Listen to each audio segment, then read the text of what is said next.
Everybody, thank you for joining us tonight at our special council meeting for Wednesday, November 13th at 4:30. Today, we're going to be discussing our 5-year capital proposed plan for roads. I'd like to call this meeting to order. We have Deputy Mayor Shepley joining us via Zoom, and Councillor Jason Mady is on his way.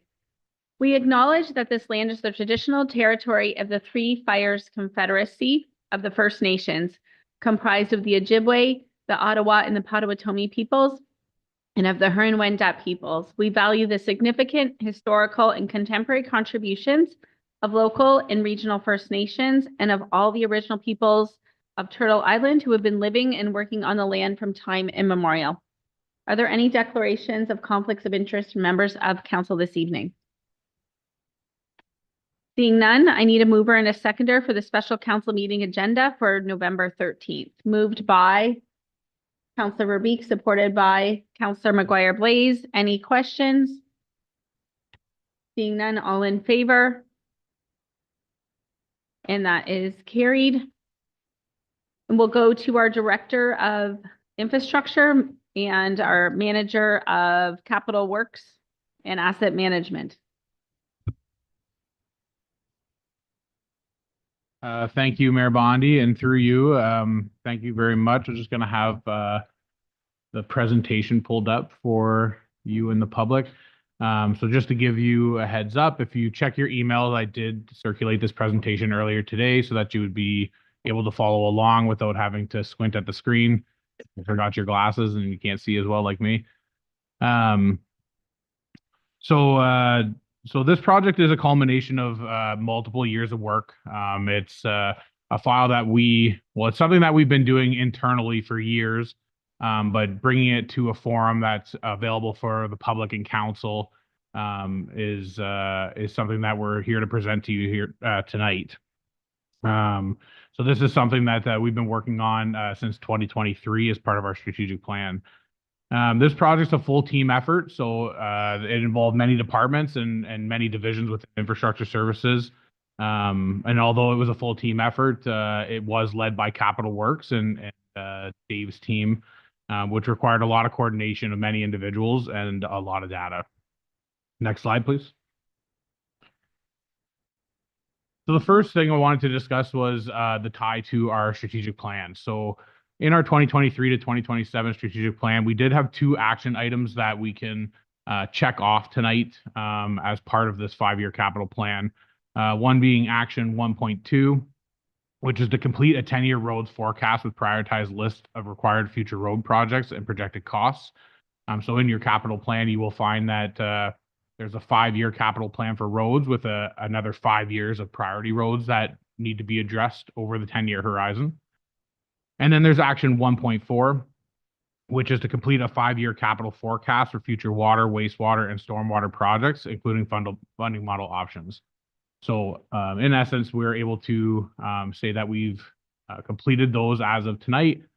We're hoping to see council's adoption of the plan, but we'll get into that later in the presentation. Next slide, please.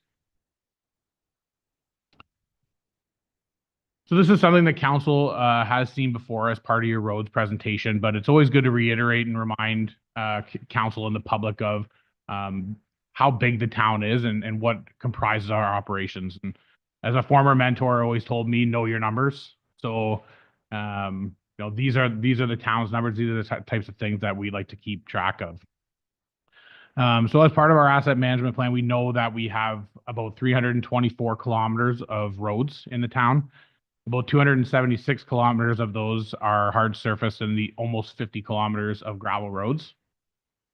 And comprised of the hard surface, we have 124 kilometers of asphalt roads and 152 kilometers of tar and chip. In terms of bridges, you'll see in the red, we have a total of 97 structures, which fall under the category of 3 meters and above span. So that's 58 bridges and 39 culverts. We have about 536 kilometers of municipal drains and 81 kilometers of storm sewers, urbanized storm sewers. Just shy of 1430 streetlights, 5 traffic signals, 2,700 street signs, and about 50 kilometers of sidewalk. And what's important to note is that this is all under the purview and responsibility of Public Works, and we maintain and operate this with 9 operators and 1 mechanic. Next slide, please. So the next is under the responsibility of environmental services. So it's important to note about 328 kilometers of water main. Within the water main system, there's 725 fire hydrants. We operate and maintain 1 water treatment plant and supply to our Harrow Colchester water distribution system. We have 2 elevated water towers, about 100 kilometers of sanitary sewers, 3 sewage lagoons, 1 water pollution control plant, and 10 sanitary pump stations.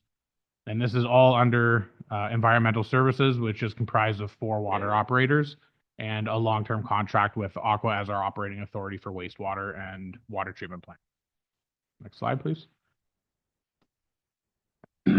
So similar to what you've seen before with a couple of additions, it's good to know how we compare against our regional comparators when it comes to infrastructure.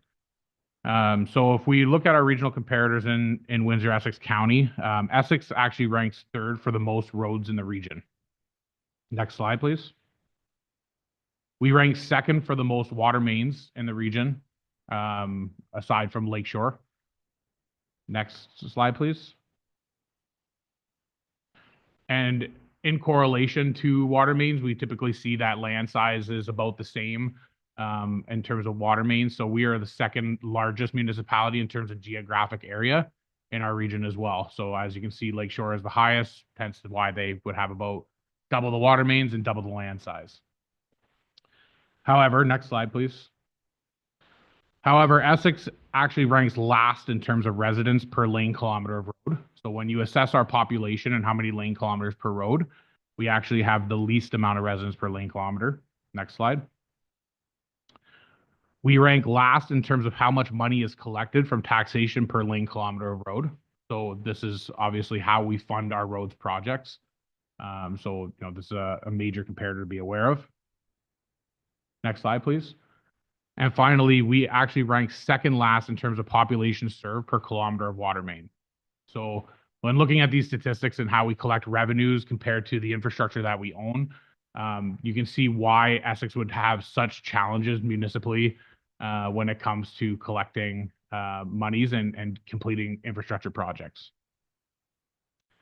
Next slide, please. So getting into asset management, which is an important tool when we develop these 5-year capital forecasts and when we budgets and the funding models that go along with them.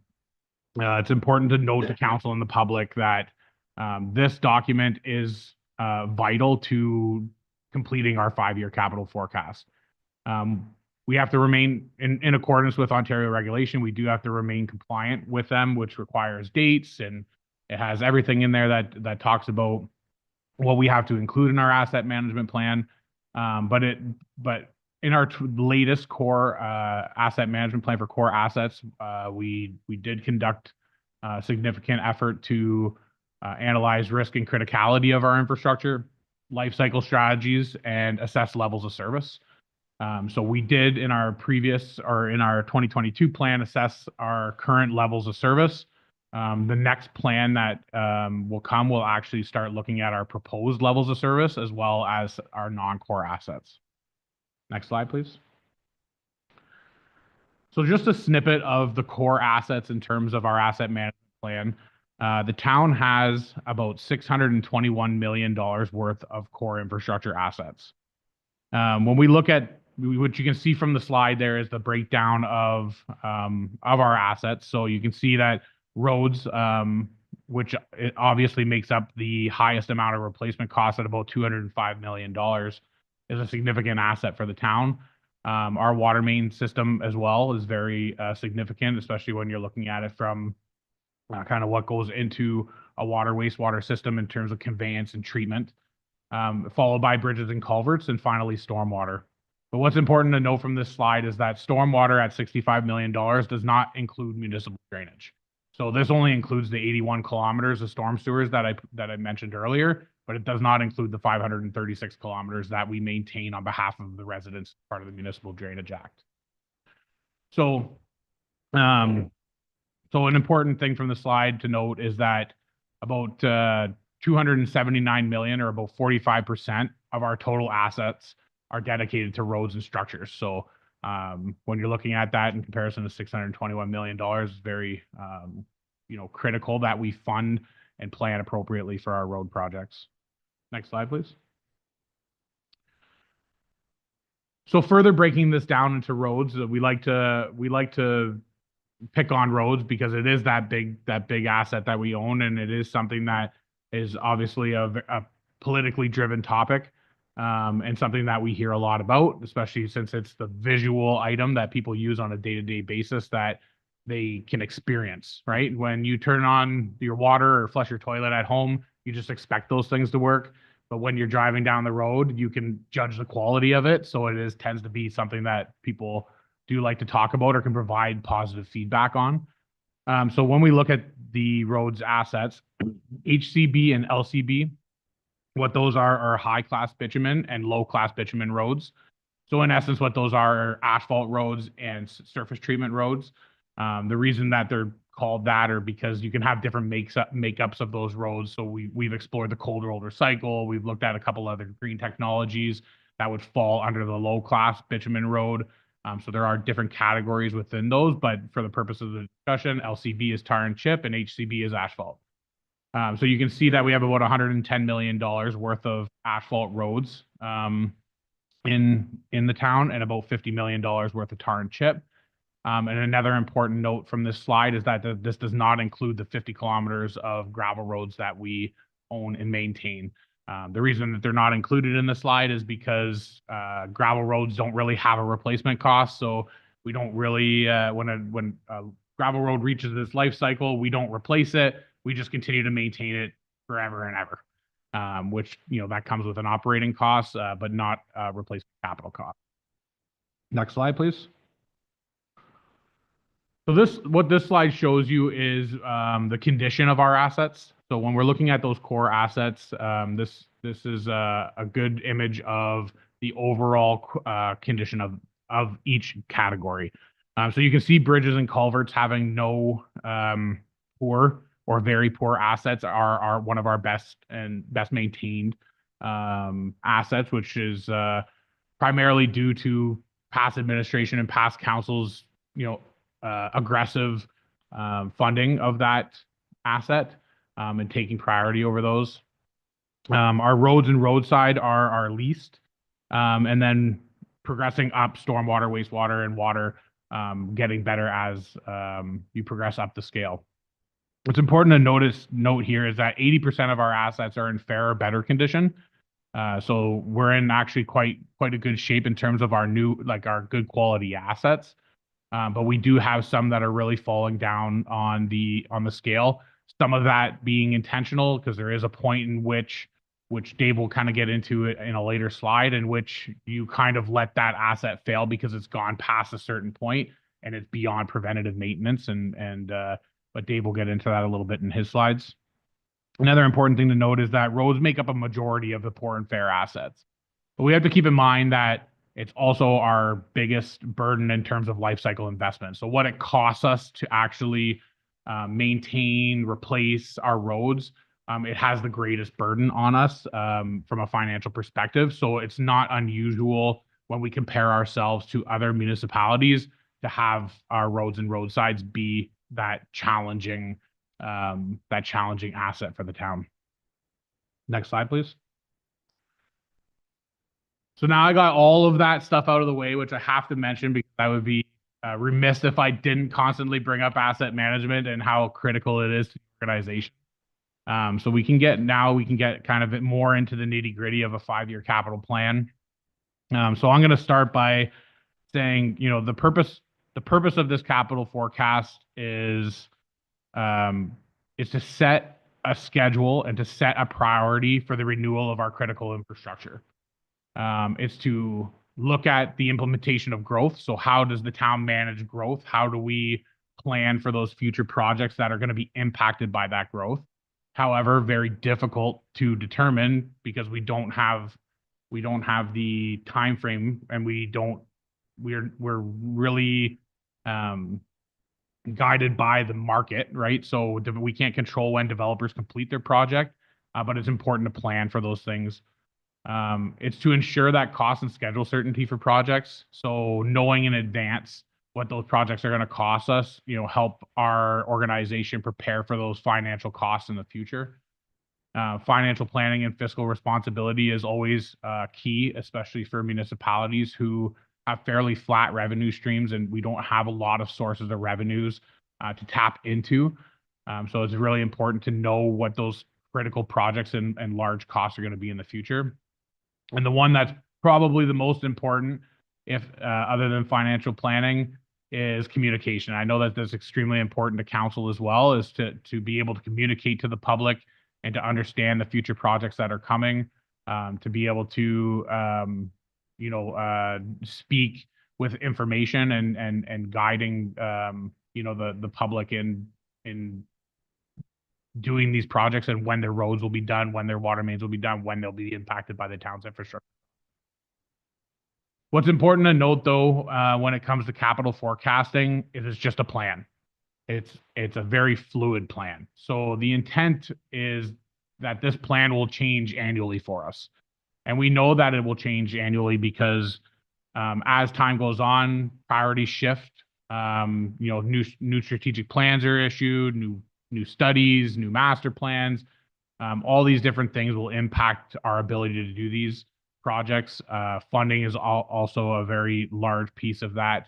There's a lot of uncertainty when it comes to even provincial and federal funding.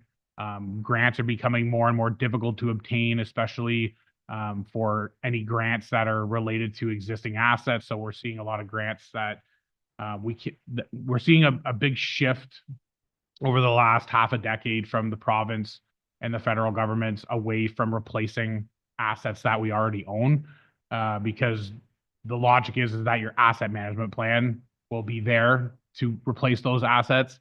So the province and federal government are looking more at mitigation of disaster, climate change, growth, growth being the biggest one right now, obviously for housing. But we're seeing a big shift in those funding sources away from funding assets that we already own. Development impacts will change this too. So like I said, the timing of those developments will definitely shift how we progress through this plan. As different developments start, we may need to shift the needs of roads and different infrastructure to support that development. Operational needs is one that obviously we can't overlook. So as part of this plan, and Dave will get into it, there's a lot of staff interviews that occur to determine, okay, what are some of the problematic infrastructure that you're dealing with? Are you seeing a lot of water main breaks in certain areas? So tracking all of those operational issues and working them into the plan is an important aspect of that. And then obviously official plans and any other studies really that go along with that, but official plans really dictate where we grow. So that's going to have an impact on our infrastructure and how we support that development outside of our current settlement area. And with that, I'll pass it on to our manager of Capital Works, Dave, to go through the nitty-gritty of how the plan was created. Thank you, Kevin.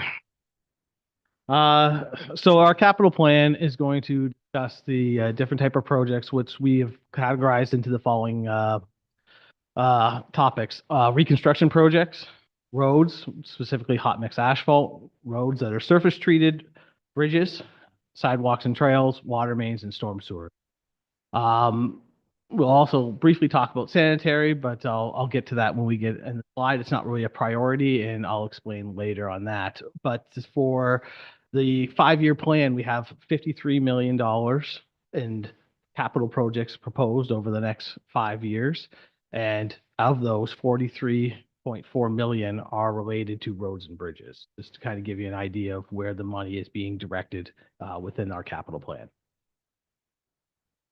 So this is to provide council. These next slides are kind of to provide council with the methodology of how we came up with the plan. So Kevin talked a lot about the assets and what drove it, but we wanted to kind of go into each individual section there and explain how we came to choose the different types of projects and our methodology behind it. So we are going to present this presentation as a whole, and then we're asking that end that any questions be asked at that time, and we'll try and answer your questions at the end of the presentation. And the reason that we want to do that is because we want to give you the whole picture. So a lot of these jobs tie to other projects. So if we have a road project, it may tie to a different project, and therefore the timing of the year and such. And so we want to kind of explain it as we go through the our methodology here, as well as going and showing you the interactive map before answering questions. So for our methodology, we are guided by our town's asset management plan, growth studies, and strategic priorities, as Director Gerard had told you, and it was created in consultation with other operational managers in our infrastructural services department, and to make sure it aligns with their operational needs and issues that they are finding that they have. So we also used, as Kevin mentioned, completed studies, reports, and models, as well as condition asset works that were completed to determine these priorities. Incorporated into these projects, incorporated projects that are already being designed under previous budgets are already here. And so that's one of the reasons they're also on our list. And, ultimately, we also try to look and do equity amongst the wards. We realize that everyone on council has residents they have to report to, and they need to see some works kind of spread throughout. But we do also realize that Essex Center has the most population, the greatest number of intersection, the most higher class roads, and infrastructure than, say, Harrow Center. So there are going to be a higher amount of projects that are within Ward 1. So, and we have also tried to build it off of our previous works. So when we've started jobs from previous years, we try and want to finish or build off of them, so that way we're completing the system and not leaving. So part of that is how we determined our plan as well. So infrastructure knows that a 10-year road plan was requested, but ultimately budgeting and planning beyond 5 years with the potential projects shifting and unknown budgets and funding, we are proposing just a list for years 6 through 10, and then those will be, as Kevin mentioned, updated yearly at each budget kickoff. We've also tried to coordinate our works with the County of Essex and other neighboring municipalities, because we share roads both with Amherstburg and Kingsville. So if there's anything with those type of projects, we want to try and consider that. The costs associated in these reports are based on the capital year themselves that they're proposed. So obviously, if something is moved or shifted, the cost of that project would also change as well. These projects are also not including any portions that we paid by the County of Essex or through CWATS or development charges or other potential grants. This is just the cost of the project and not necessarily how exactly it's funded. Next slide. So in our decision making, kind of to reiterate along with what Kevin had stated, we use life cycle analysis, pavement condition, strategic plan initiatives, risk analysis, and funding. And then our other servicing needs, which include wastewater sewers, stormwater sewers, and flood proofing, water mains, bridges and culvert repairs and replacements, municipal drainage, and also third-party utilities, gas, hydro, and telecoms. We also look at the road classification, because obviously there's a higher risk of our more important roads failing and having those be prioritized. The safety needs and features, as well for the roads, if there's issues with the safety of it, or our other structures as well. As Kevin mentioned, development impacts and operational needs, any needs for active transportation, also climate change being something to consider when making our decisions, also speed limits, and as I mentioned before, equity amongst the wards, which is kind of, we throw that in there last because we know we have to consider doing that. So you have seen these slides before during our other presentations, but we did want to kind of reiterate the life cycle analysis of our roads. So it depicts that regular preventative maintenance and small rehabilitation works to our roads will extend their useful life and overall save the town money in the long run. Next slide. This one is a similar slide, and it's kind of showing you that as well, that as the road pavement condition drops, but spending on regular maintenance increases the lifespan of a road. So if you look at the curve there, when it starts out new, If we don't do anything, the drop off when the condition hits a certain point just steeply declines, and then it's a need for a full reconstruction. However, if we do maintenance work, spray, patching, crack sealing, mill and pave projects, and maybe even full depth if needed, we can extend that useful life and get many more years out of a road than if we just leave it and don't do anything to it. The next slide shows us a little bit more detail on that, and it kind of breaks it out through the colors and the recommended treatment. So on the green section there has the preventative maintenance, crack sealing, patching, and overlays. And that's the cheapest cost for the town. So it's better to you spending our money doing preventative maintenance. At the next step then is to do rehabilitation, which could be our mill and paves, both partial or full depth, as well as cold recycled and then coming back and pulverizing road, but not getting into the road base in that. That is the next most expensive. And otherwise, when the roads become to a certain level, it doesn't make much sense, and we have to kind of let them deteriorate until we get to a point where we need full reconstruction. That is obviously the most expensive and should be trying to do the other methods first in order to try and save the most amount of money for our taxpayers. So kind of getting into the 5-year plan, we'll start with the reconstruction projects and how we came up with the projects on the list there that was shared with you with the council report. So for our reconstruction, we consider those the full reconstruction of a new road down through its granular base. And it also can include one or more underground infrastructure, utilities, water, storm, or sanitary. So it can also include the sidewalks and trail works.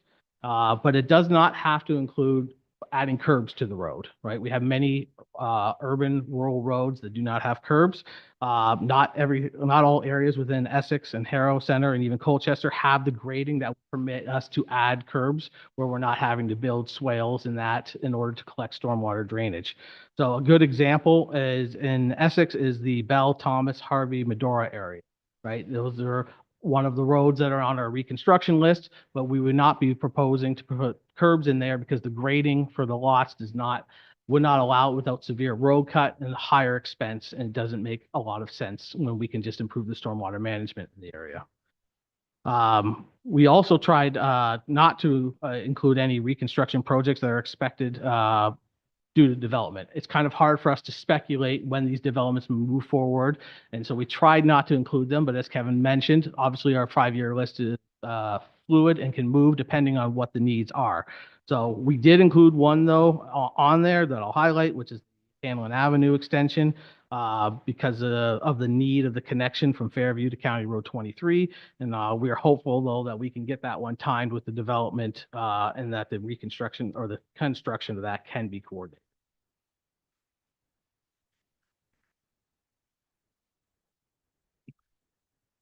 So the next on our list is the roads and its hot mix asphalt that we want to discuss. So our hot mix asphalt projects are projects that we tried that do not need full reconstruction, but need to be maybe coordinated, as I mentioned, with 1 or 2 underground servicing projects. So several of the projects in our capital plan are coordinated with other projects, and that if we were to shift or move them, right, we'd have to move those other works as well. So we've timed some of our projects with either storm or water main projects. And like I said, there'd be an impact not only to budget, but also schedule of certain projects if we were to move one aspect of it. So these projects may be full depth asphalt replacement or mill and pave, where one lift of asphalt is only required. So as I mentioned previously, we're trying to build off other projects that are completed year to year, such as the southeast quadrant of Harrow, where we've done Arthur Avenue, and this past year Murdoch, Taylor, and Pearson, I believe, is the other road. So we'll be looking to continue on with those, and that kind of shows in the 5-year plan that we provided as well. A lot of projects listed are coordinated in the other are coordinated with other sections in this report. And to determine road condition that we have, the payment condition, we do a road scan that was completed by StreetLogix. We do that approximately every 4 years, and it provides us with the PCI index for the town. And then using this information, we can see how our roads are deteriorating and what roads we can prevent from falling into a reconstruction project by doing a hot mix program when trying to get a new layer of asphalt and or maintenance onto them. Typically anything that falls into, Um, I lost my note on that one there. But basically, any projects that are fair to poor condition are going to be falling into those aspects there. And I have some slides that are coming up that'll show us the PCI for the town. So the roads that are in failed condition, as I mentioned, that are failed to very poor, it's simply best to let them deteriorate, right? They're at a point where putting money into them to try and mill and pave would fail the road quicker, or to put money in to provide preventative maintenance on them is better spent on assets that are at a higher condition. We're better to let them fail and then reconstruct the road. And that preference is given to the roads that do not require, in our plan, that do not require as much underground or no underground work. So if you'll notice when you go through when I go through the map, you're going to look at roads and you're going to see, this is not that old of a development. It's only 30 years. Why are we milling and paving? Well, they're at the point where they are getting to a poor condition, but the underground infrastructure doesn't need to be reconstructed. We can extend that useful life of that road, keep the infrastructure on the ground good, keep that road in good condition, and then not have it where we have to redo the underground works. Those ones would then fall more into a reconstruction project. So if we go to the next slide, this is a screenshot of the Ward 1 in the town of Essex. This is done from our Street Logics, and it's been updated by Capital Works team as we've completed roads. So you'll notice that Talbot, Hanlon, and Irwin are all now shown green. Those are our reconstruction projects that we have done over the past couple of years. But you can see dark green is excellent condition roads, lighter green is good. Fair roads are yellow, poor is orange, and then it's very poor is the lighter red, and then the severe are the dark red roads. So you can see which ones are in good condition through poor based on this map. Next slide. So these are the hot mix roads that we have in Ward 2. You can see we really only have North Malden Road plus the roads that are within McGregor. And so North Malden has been redone over the past several years now, 5 or 6 years, and it's in good shape. And the roads in McGregor are varying colors of from all the way from good on a couple of roads down to poor, or actually severe on a couple of them.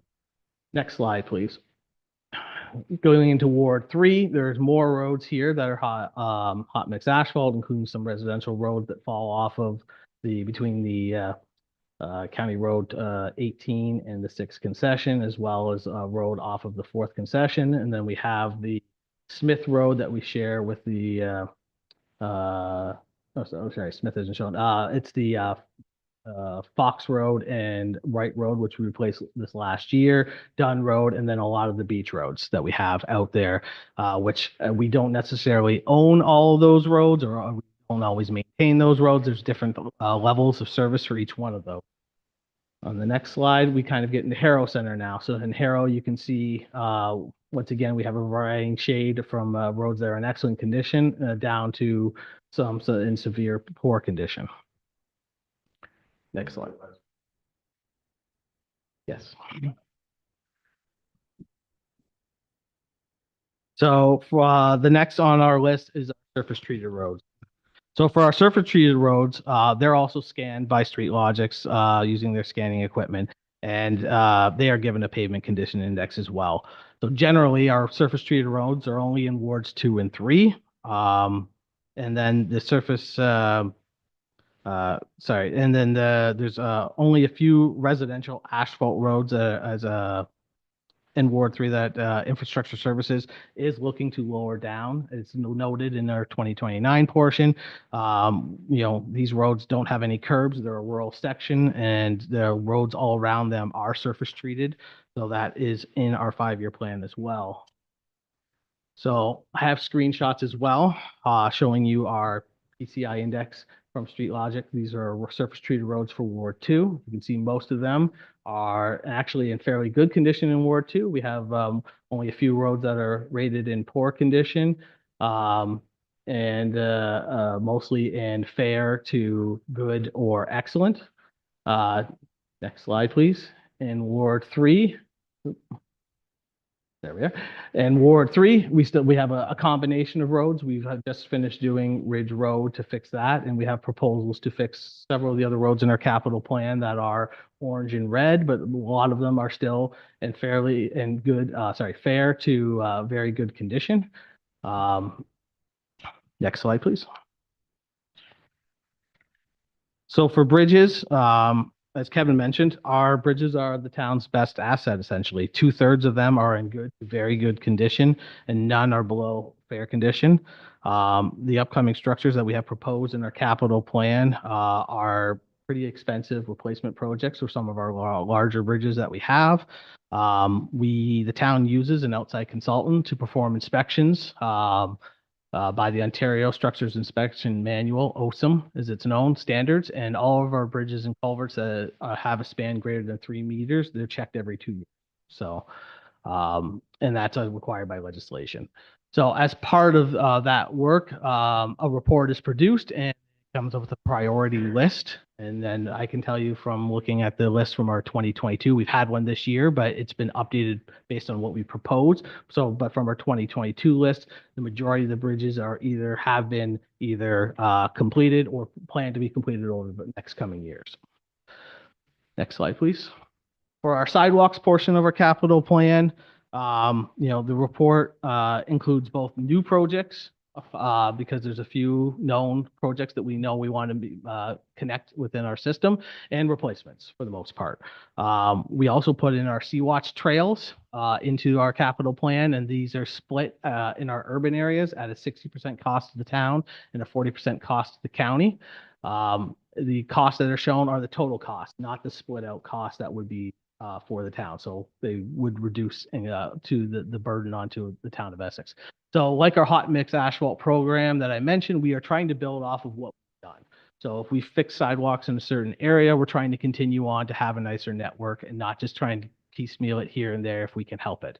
So for example, in Harrow Street, in Harrow, we did the Harrow Streetscape, and then we have been trying to improve the sidewalks in the area of the northeast quadrant for the kids walking to school. So we have continued to try and build it on that area the past couple of years, and our plan follows something similar when we can. It does not list any sidewalks or trails that are going to be improved under reconstruction projects. Those would be done, but I did not put them on these lists because they would be evaluated at the time when the roads are done, because some of them may have been updated already. And if they wouldn't, they'd be updated to meet the new AODA standards. For our water mains, the water main projects were coordinated with our manager of environmental services. And a lot of these projects have been coordinated with our hot mix asphalt. So there are numerous projects out in Colchester in our plan that we show, all for water services only. There are a lot of breaks that we've had with the old polyethylene Municiplex older style services, and the want to replace all the services out there. So as part of doing those water main replacements, they're usually all around or underneath the road. So if we're going to be cutting them up and replacing them, it makes sense to come back in, fix it, and repave the road. So we've coordinated a lot of those projects, and we've identified them in the capital plan as water services only. The mains themselves are PVC. They're in good shape. We don't have to replace the mains. It's just the services that we're having problems. For the other services that we are looking to replace, it would be our feeder mains and other things along those lines, or the water mains that are ductile iron or AC water mains, which is asbestos cement water mains that need to be replaced. It's safe. So as the services are, as I said, as the services are replaced, we'd be redoing the roads, and then part of the road cost would be associated with the water main replacement. So infrastructure is looking at the upcoming larger water projects. So as I mentioned, we have a feeder main that needs to run from the pump station at Lake Erie to the Colchester water treatment plant. And we also need to start eventually looking to do the replacement up County Road 13, which is the main feeder line into the town of Harrow. That's older infrastructure that poses a greater risk to the town. And as we will be looking those over the for the most part, those will be falling under the 6 to 10 year priority.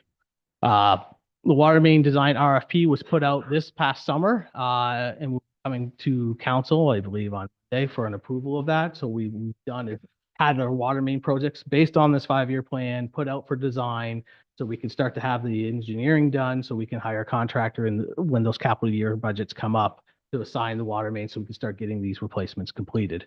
So the water main projects are included in a rate study, so these typically do not affect taxation and can be paid out by our reserve. For our stormwater management, we know, as we know, climate change has drastically impacted our storm events and the town's infrastructure, and each ward is different and faces different challenges for improvements. For Ward 1, the storm sewers either discharge into stormwater management ponds or eventually municipal drains through gravity and pump stations, and the sewers are a combination of new and old. Based on a recent storm modeling report that was completed in 2024, there are 2 areas that required immediate focus, and that's the rush drain area and the Maidstone drainage area. So the rush drain is the section that would cover a large portion of Bell, Medora, Harvey, and storm sewer along Maidstone Avenue. There's other sections in there as well along the industrial park, and as well for the Maidstone Avenue drainage, that is the area for the most part that is from Gosfield Town Line over, including all the roads and the residential developments off of Bryan Avenue, Stanton Court, and those type of roads in that there. So, the rush drainage area ties in with the intersection improvements that we are proposing for Maidstone and Talbot, and the Sea Watch Trail is required in that area as well. So I want to kind of focus on that. So for Ward 2, right, McGregor, this is mostly comprised of municipal drains, and except for Masaccio Drive and Ducharme Lane, those are pretty much all our storm sewers that we have in that ward. So that is relatively new infrastructure. Otherwise, it would be a municipal drain, which then falls onto the residents for any type of improvement. So for Ward 3, which is the Colchester Village and south of County Road 50, is mostly comprised of municipal drains. There are a few roads in and around the village, though, that do have storm sewers.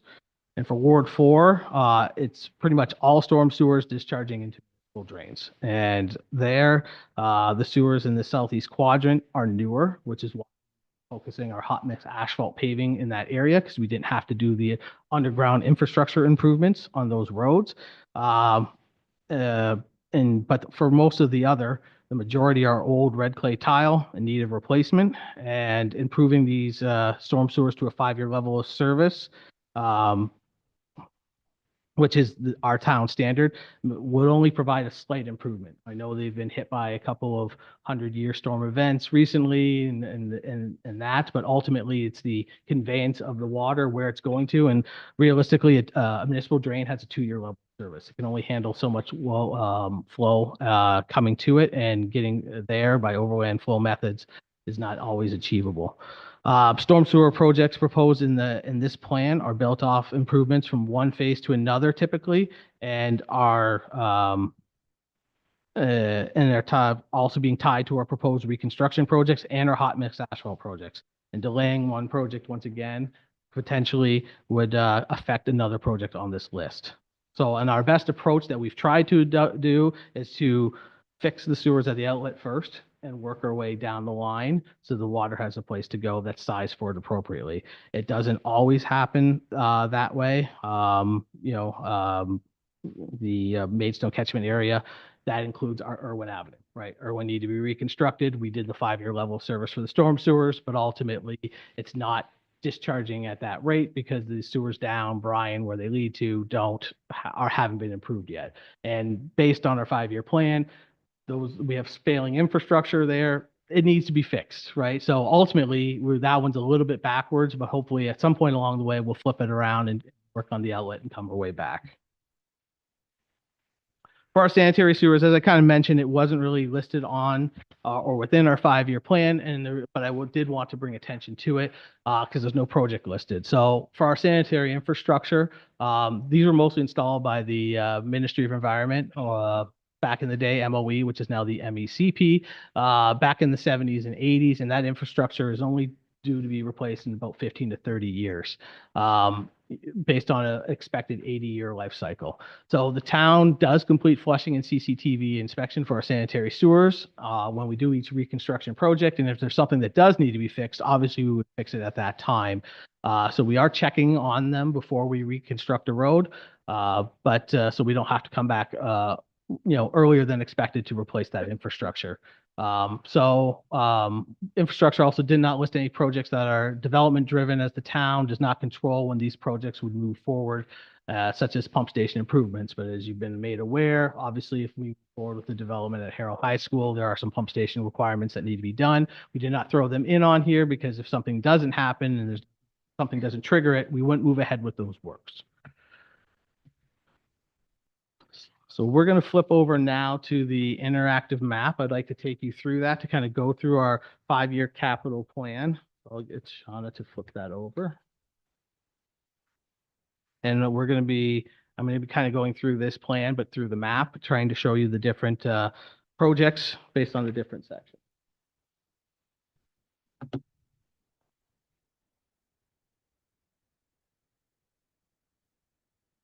So what we have first are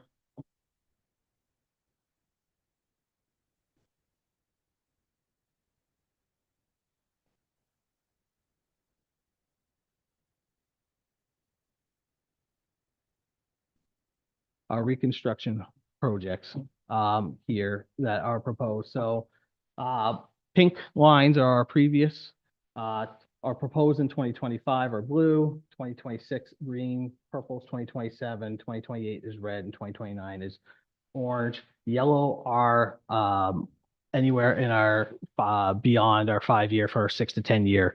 Like I said, those aren't set. So for 2025, we don't have any projects proposed for any reconstruction projects. This is kind of due to some of our budget restraints that we know we are facing. So our first set of reconstruction projects that we are anticipating is in 2026. We are looking to do the intersection of Maidstone and Talbot, as well as to do the second phase of the Essex Streetscape project from Maidstone Avenue down to Cameron. The reason that we're proposing to do both is for the fact that we have a water main underneath the road that would that we've left off in phase 1 that would leave a piece in between. So we think that based off of knowing that we're doing the water main improvements at the intersection, it'd be great to complete that section, finish off the work behind the curves, and repave the road on Talbot to get the second phase of the streetscape done. In 2027, we would be looking to do the South Talbot and Maidstone Avenue intersection. So we are currently trying to get an RFP out for that to secure engineering design this year, but we'd be looking to do the intersection improvement with the County of Essex, and that would include doing a double left-hand turn lane and intersection and traffic lane improvements at Maidstone Avenue. In 2028, we have looked at trying to do the Hanlon extension that we mentioned before, as well as going into Harrow to do the Walnut and Murdoch Street works, which would include curbing the road, driveways, and roadway, as well as water main and some minor repairs to the storm sewer, as well as storm sewer improvements down Murdoch Street. In 2029, we are looking to get back into Essex and do some improvements from where we left off on Irwin, which is to come in and fix the roadway along Bryan Avenue, and as well as Maple and Stanley, because we've had numerous problems with our storm sewers in this area, as well as our water mains. The roads are also in need of rehabilitation, and they're at a point where they're poor enough that we would reconstruct those roads.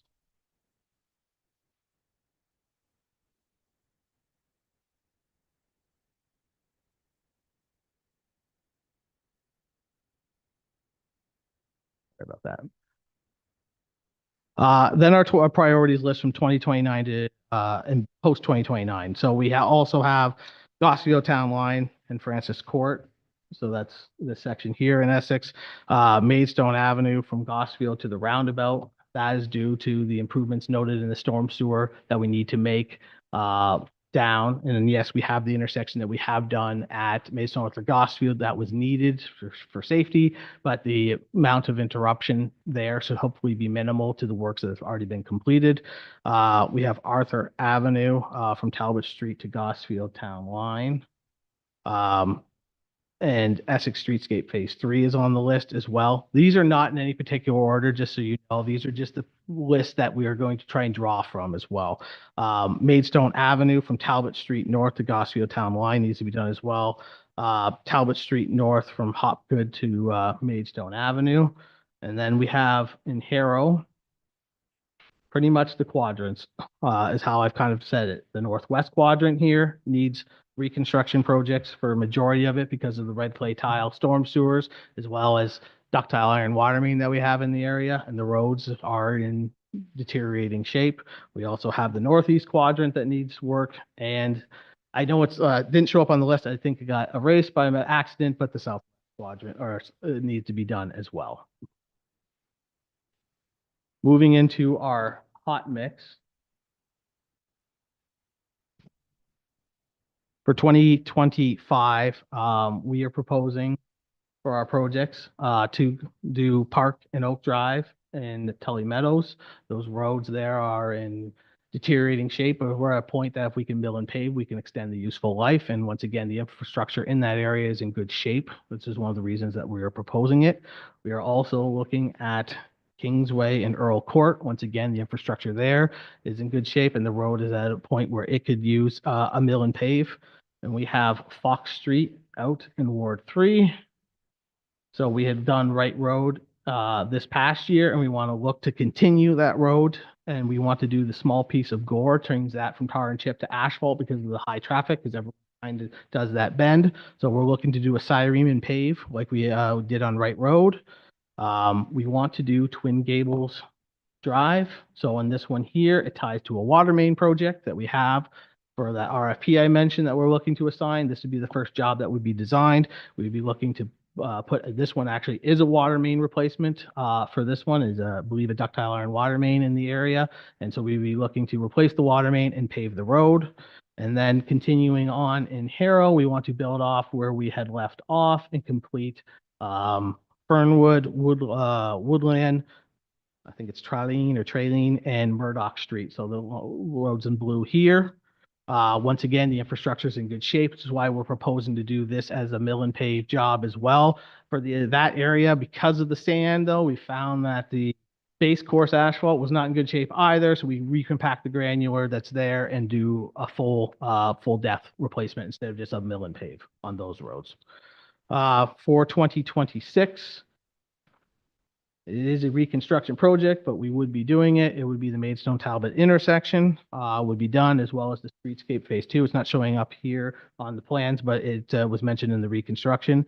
Going back, we would like to do Joan Flood Drive as well. That's another road that's deteriorating on the top surface layer. We've done sealing on it, but it's at a point where we'd be best to mill and pave and replace it. We also want to get into doing these portions of Gallows Drive, Townsview, and Gulfway. So once again, we've done sealing to try and extend the maintenance on them. However, it's in poor shape. We're best to be doing a mill and pave job on those. In 2026, we are also proposing to go into Ward 2 to do the roads around Parnell, Grandin, Stewart, and Charles. Those ones there need full depth replacement, granular compacted and rebuilt from there. We are looking into Ward 3 to do Harrison Street, as well as Jackson, Sydenham, and Bagot, and those tie in with the water services. These ones have those leaking old polyethylene water services that we're falling into having problems. So we're looking to replace those and at the same time mill and pave the road. And then for our beach roads area, we're hoping to do McLean Beach and Star Road is the next one on our list. We have put contingency in there as part of on these because there's always things that come up. You might need to do additional base repair. So we do leave a little bit of room in our budget for that.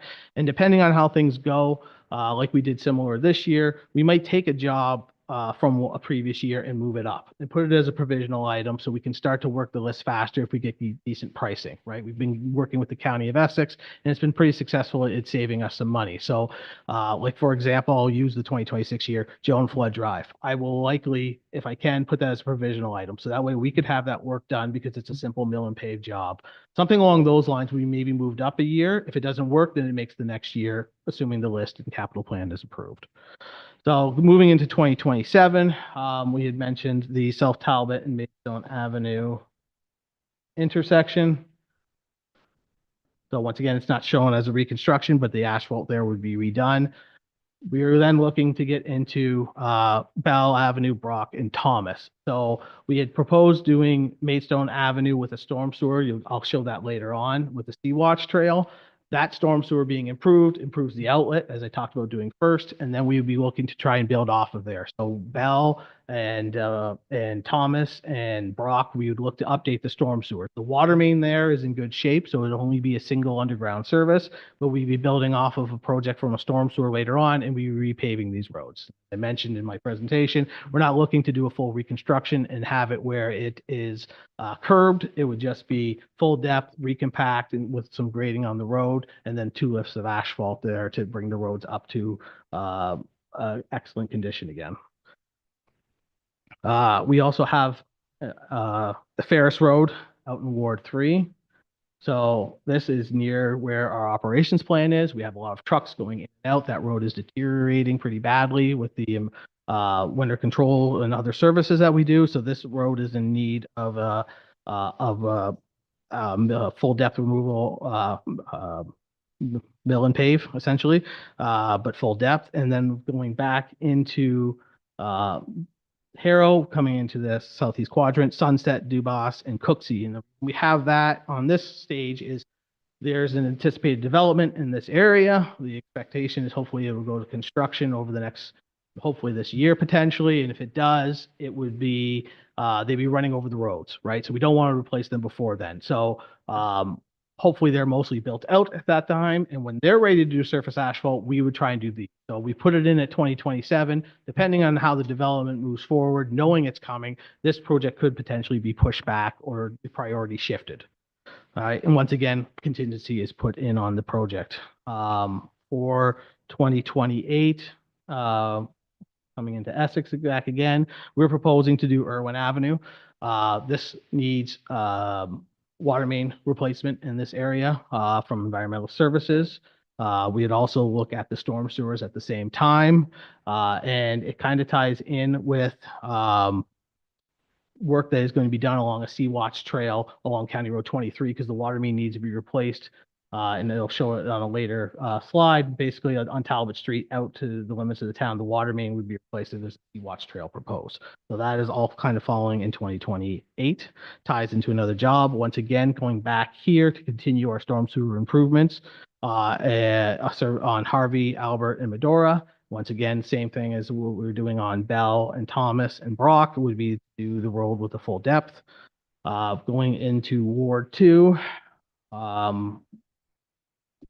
we would be looking to do Ducharme in the 12th concession. So there's a development proposed in this location that is hoping to do construction in 2025. Once again, homes constructed, they're looking to do surface asphalt. We would do the surface asphalt at the same time is the plan. It would be the plan for that. So then we're going back into Colchester Village.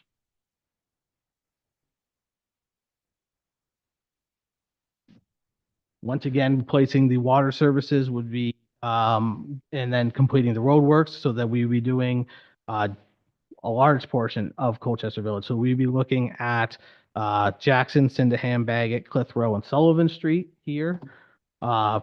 The water services there are not in the same type of condition, and the underground servicing and locations are all municipal drains for storm. So we're not really looking at to do any underground servicing, I believe, in this area, although I'll have to check my map again unless I'm forgetting. So that would be done. And we'd be looking at this section as well.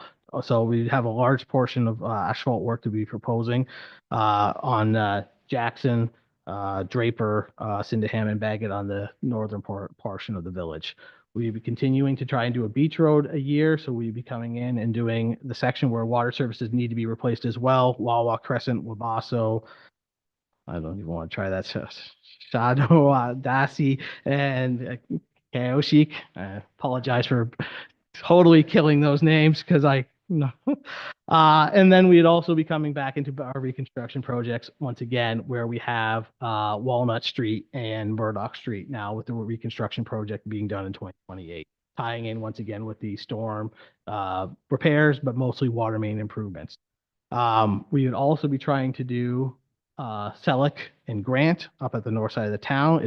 Would be benefit from a mill and pave, as well as doing Maple Street from Wellington to Erie. That road was put in earlier than the section below it, and it's in poor shape. So trying to do a mill and pave there would extend its useful life.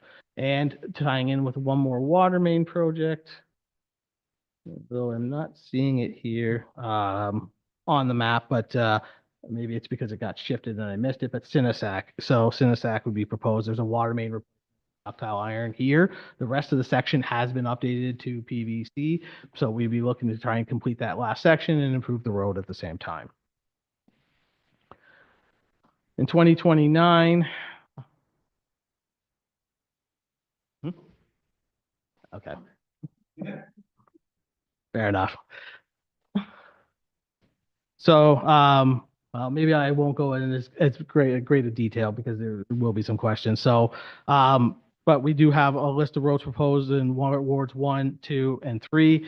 And then we have our the 29 priorities where we start coming into some of the area around Kim and Queen, Stanton Court, and Essex, as well as Maidstone and Arthur, the third phase of potentially for Essex Streetscape. And then once again, going in Arrow where we need to where I've already talked about the 3 different quadrants there. For surface treated roads, I'm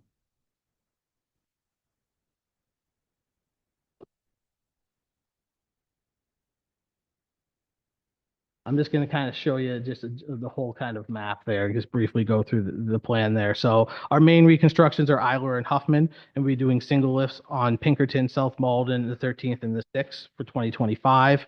We have proposed to do Batten because of the sports fields in 2026. That would just be from North Malden to the southern limits of the property. We'd also be doing the second phase of Eiler down from where it leaves off at Huffman to 50, and doing Drummond as a pulverization and 3 lifts of treatment, and then only 2 roads will be getting single lift to extend its useful life on the 4th and the 7th.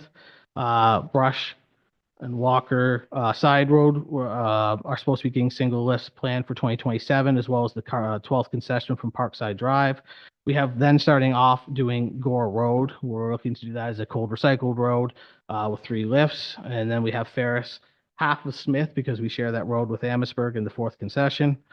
And then the Gore, Drummond, Gesto Side Road, Mole Side Road, 5th concession, and another section of Gore from 20 to Fox, all for 2028.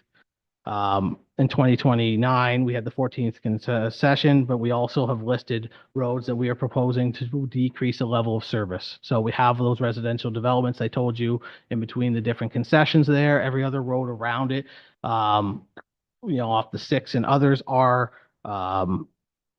surface treated, and we're proposing to decrease the level of service there. Otherwise, those would be replaced with asphalt roads and then need to be thrown in. That's higher cost. So we are proposing that to move that forward. And then we have a list of roads in the 2029 priority list there, which I won't go into great detail because I'll let you just view through the map to go through those because we're running out of time. For 2025, we're proposing 1 bridge a year for the next 4 years. So we have one at the 5th concession and Long Marsh Drain, which is right here. We then have the Smith Road Bridge in 2026 in the same area. In 2027, we're going to 3rd concession at Suffolk, and then we're going to 3rd concession again the following year at the Richmond Drain. The plan for 2029 would be to do the Gesto Side Road Bridge at Kennard River.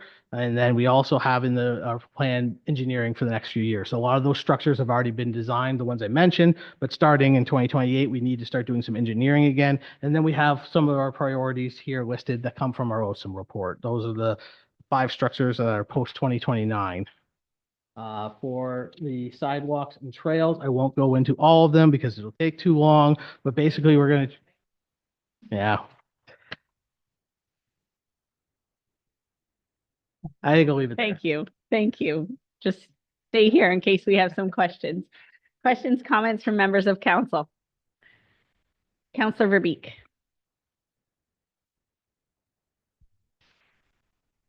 Thanks, Manager Macbeth. I had a host of questions and you were so thorough. You answered most of them for me, so thank you for that.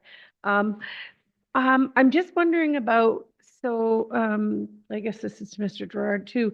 If we had some concerns about the layout, it's clear you've thought from every angle. So for instance, Gesto Side Road, I see that we're gonna have the bridge, that giant bridge, in 2029 over $400,000. But in 28, we're going to resurface right up to where the bridge is. And I've noticed a couple of small things like that. And I thought, well, we already see what these trucks and machinery are doing to new projects. So would we, as we get closer, would we look at, okay, you know what, maybe we're going to resurface that after this $400,000 bridge work is done? That's my first question, I guess. Yes, we would obviously look and change things as they need to be. There's a long stretch though, right, of that side road. So we could do it up to a portion and then come back and finish, say, the north, because any construction vehicles would be coming off the county road, as well as obviously it depends on funding and budgets and what the bridge works are, right? So it might not need as much heavy equipment there, and it might be worthwhile to do it. They'd be repaving over the bridge area with asphalt likely and not tar and chip. So, any areas that are disturbed around the bridge could just be fixed with asphalt if need be. I'll just throw I only have 2 questions left because you answered the others, and then you could maybe just quickly touch on both of them. Batten, I see it's 2026, and there's going to be a lot of work going in there with the pickleball, a lot of equipment, and we're looking at putting fresh road right up to the entrance? Yes, so it would be from North Malden down to Batten, but as part of the development of the sports field, there's a connection to North Malden directly. So the traffic likely wouldn't be sent down that small stretch, and it is tar and chip, not asphalt in that area. We'd be doing 2 lifts now and another lift in 2027. So depending on the timing, once again, that road could be pushed back. It's one of the reasons we put it in 2026, figuring that if the pickleball moves forward, majority of the construction might be in 2025. If need be, we would shift it back. It's a fluid plan. Last question through the mayor. And I loved that you opened with that, saying that it was fluid, because the construction site at Parnell, I'm really glad to see all the work that's going to take place there, but we are going to wait till all the entire project is done, right? Because phase 1 took, talking to the developer, a lot longer than planned, and I don't know if there's a start date for phase 2, but we're going to consider that before we put, I think it's over $400,000 into that area, the roads.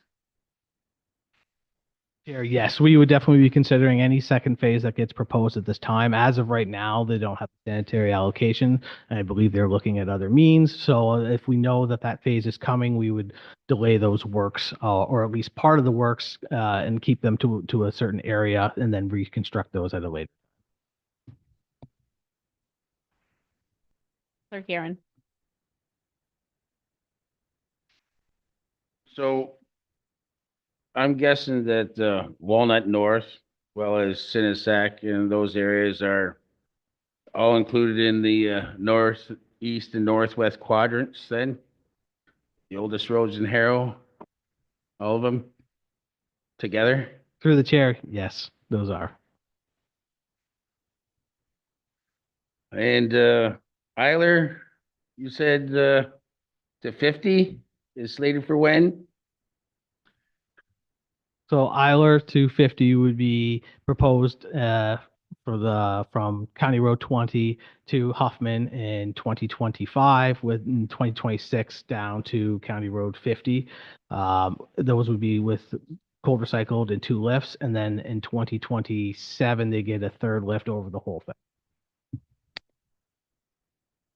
Well, at least that's getting done. Okay, thank you. Mayor. Yeah, so first off, good report. I love the interactive map. Being able to forecast over the next few years is good. Several questions, some surprises. Starting with the 5-year plan at the beginning has a dollar figure mounted to it. Did you say that inflation and everything else was considered for the, say a project's going to be done 5 years from now, that's already factored in the increase? Further, it seems like in some cases, we have a scan of roads that will show the public and show everybody that, dark red and red seems to be very poor and green is so what and whatever, but it seems like water mains and storms are still going to be sometimes the driving factors to what roads we actually do. So we see a road that's a red that may have to get done, but if there's water mains and storms to be done as well, then the projects may be held over, correct? Until we can afford it all? The chair, yes, that is why we proposed the plan as such, yes. Okay, so a couple of, you were talking about curbs not being put in over on, Bell, Thomas, Albert, Harvey, Medora area in Ward 1. So we have a development standards policy that says, I think we're putting curbs in when we can, but you had mentioned that in some cases we can't, we can't because it's too much money to do, or I just want to be able to tell the people in the Ward 1, for example, why they may have got a curb put in when they didn't have it before, and another area is not going to get a curb, and it seems to be the same type of a road. Chair, so a lot of that comes into the grading, right? So we ultimately be evaluated by our engineer when topographic survey, when they do the design on the reconstruction of the project. But just from visual inspection of the road's sitting up much higher than a lot of the lot grading, and it would be hard to achieve it. It's not impossible, but you're talking about a large amount of excess soils and cost to excavate out the road, and we don't have necessarily the depth in our storm sewers and our outlets. Why, even though we're improving them, we're not proposing to do necessarily pump station improvements where we'd be lowering the depth, and that can also create other issues with sanitary anyways, being the deepest service. So, due to all those factors, right, if we don't need to, or it doesn't warrant it to have it, that's probably be our preference not to. So just to elaborate on that a little bit more. So our development standards manual sets a standard for new development, and we implement it obviously wherever we can throughout town.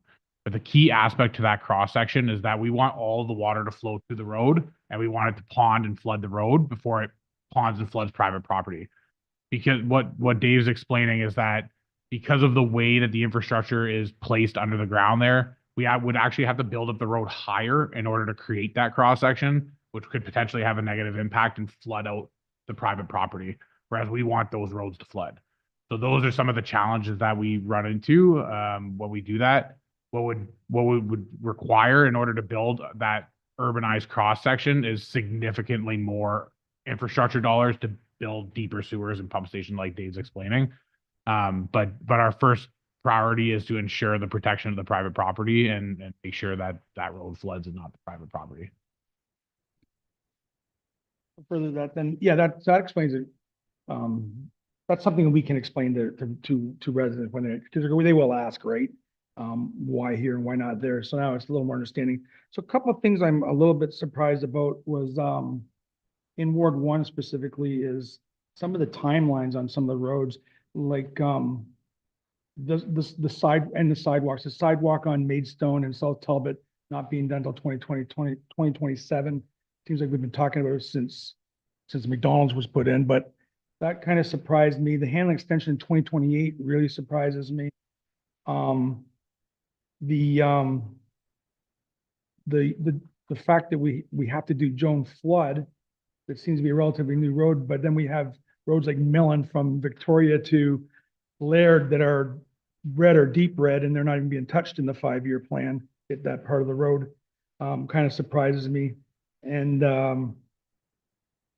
I think that was pretty much about it. And then just on Irwin, the portion is going to go around the number 3 highway there, showing 2028. Is that a similar situation to what we're doing over on Medora, or are we going to be looking at curbs there? That's my last questions. Go through them quickly, if I can. I'll start with the Irwin one because it's the last question. So that one there, no, we were not proposing curbs because of the same reason that Kevin is explaining, right? The grading there does not make it easy to be able to put curbs in, and that work is being tied with water main replacement as well as potential storm sewer improvements in the area. As for the timing of the other roads there, like I said, this is a fluid plan. There are opportunities to try and change things and look at things. We tried to look at stuff, and yes, there are roads that are going to be in red that we're going to wait to reconstruct, and the roads like Joan Flood, where we've already done sealing and it's still deteriorating, it makes sense to mill and pave those out in order to extend its useful life. We are trying to get those type of projects done to try and save money overall, right? As I've shown in that slide, that's kind of the medium cost, and not we've tried to do the preventative cost on those type of roads, but the other ones that are out of state, we're putting money towards them, doesn't make a lot of sense at this point. Go to Councillor McGuire Blaze, but rather than have council members feel like they are rushed with this plan, I'd like to see if there's an appetite for council just to keep the document with them for a couple weeks and we adopt it in December. And then if you have further questions, I did sidebar with the CAO. If you have further questions, say you want to talk to Mr. Macbeth or Mr. Gerard, then you can. I don't want us to feel rushed, and I also want the public to have an opportunity to let us know their feedback as well. Councillor McGuire, please. Through the chair. I like that this is a fluid plan. It's a working document, if you will. So I can respect that. I do have a couple questions, and not one that I want you to answer today. I'd like you to take it and come back to us, maybe just email us. I would like to see take a road, I don't care any road, and give us a 30-year maintenance cost if we were to maintain it. So doing what we do. And how much is that going to cost us in 30 years? And then take a road that we leave and go to very poor and then reconstruct it. And what does that cost? So we can have a comparison on, you say we're saving, I believe you. How much are we saving? Like, what does that actually look like? Does it make sense for us to leave those poor roads until, I want to see that it makes sense for us to leave those poor roads until they absolutely need to be reconstructed. I want to see the savings. Does that make sense? Thank you. So then my second question is, for South Talbot, you said that we're working on engineering. I thought we approved engineering and it was being done spring 2024. Can you please explain that? Thank you. So for that project, it takes coordination with the County of Essex, and because it's a county road, we've had to kind of negotiate with them as to who would take the lead and responsibility. So we've had meetings and we've worked with our procurement officer, Jackson Tang, here to kind of come up with an RFP that we could post. It's had a bit of a delay. Our intention was to post the RFP in the summer, but we've had some meetings since that time with the county, and now we're at a point, I believe, where we'll be posting it soon. So the engineering was approved only in the 2024 budget, and then by the time it was worked on and submitted internally and then externally with the county, it's just had a few delays, unfortunately, but it should be coming out soon. Chair, why are we working on with the county on that road? It's not a county road. Through the chair. So because the improvements from the traffic impact study that was done as part of the Essex Town Center development, it made a recommendation for a double left-hand turn lane at the intersection. And because of that, a lane has to be created on Maidstone Avenue, and the intersection there at Maidstone and South Talbot need to be improved, and the lighting needs to be changed. And that is a county road at that location. So South Talbot is ours, but at Maidstone Avenue or County Road 8 at that location is theirs. So it has to be done together in a sense, and we have to get a MOU understanding, memo of understanding with the county to make sure that we can take the lead in this project.